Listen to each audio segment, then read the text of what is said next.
بسم اللہ الرحمن الرحیم۔ شروع اللہ کے نام سے جو بڑا مہربان نہایت رحم کرنے والا ہے۔ اچھا سوچیے اور اچھا بولیے، کیونکہ بدگمانی اور بد زبانی دو ایسے عیب ہیں جو انسان کے ہر کمال کو زوال میں بدل دیتے ہیں۔ جملہ بہت چھوٹا ہے لیکن اس کی طاقت بہت زیادہ ہے۔ اللہ کی طرف آ جاؤ اس سے پہلے کہ اللہ تمہیں اپنی طرف بلا لے۔ بڑے بزرگ کہہ گئے ہیں کہ ہاتھوں کی لگائی دانتوں سے کھولنی پڑتی ہے، اسی لیے یہ مت سوچو کہ آپ نے جو کسی کے ساتھ کیا وہ آپ کے ساتھ نہیں ہو سکتا۔ صراط مستقیم کا مطلب ہے سیدھا رستہ، وہ رستہ یہاں کئی موڑ پر ہمارا بار بار امتحان لیا جاتا ہے۔ آہستہ آہستہ انسان دوسروں کو قائل کرنا چھوڑ دیتا ہے۔ اسے سمجھ آ جاتا ہے کہ کس کی کتنی پرواہ کرنی ہے، کس کے ساتھ کتنی امید رکھنی ہے اور کس سے کتنا فاصلہ رکھنا ہے۔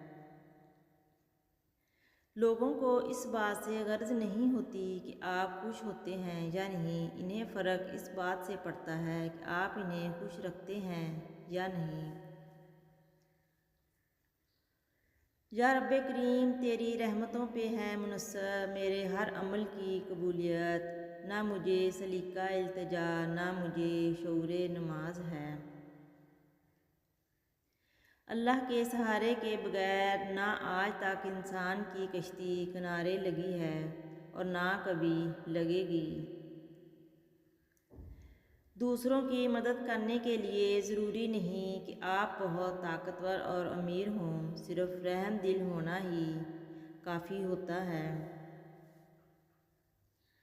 بے شک آنکھ آنسو بہاتی ہے اور دل غمگین ہے، لیکن ہم زبان سے وہی کہیں گے جس پہ ہمارا رب راضی ہو۔ بزرگوں سے سنا ہے کہ اگر سنو کہ پہاڑ اپنی جگہ سے ہل گیا ہے تو یقین کر لینا، مگر کسی کی فطرت بدل گئی ہے اور اس کا یقین کبھی مت کرنا۔ عادات بدل سکتی ہے، فطرت نہیں۔ انسان اپنے اخلاق کی وجہ سے دل میں اتر جاتا ہے یا دل سے اتر جاتا ہے۔ لوگ جتنا بھی دل دکھائیں، یہ یاد رکھا کریں کہ جب اللہ کے بندے ہمیں توڑتے ہیں تو ان کا توڑنا ہمیں اللہ سے جوڑتا ہے۔ رب سے جنت چاہتے ہو تو اس کی مخلوق کی زندگی جہنم مت بناؤ۔ کوئی دن ایسا نہیں جب میں نے رحمان کو رحیم نہ پایا ہو۔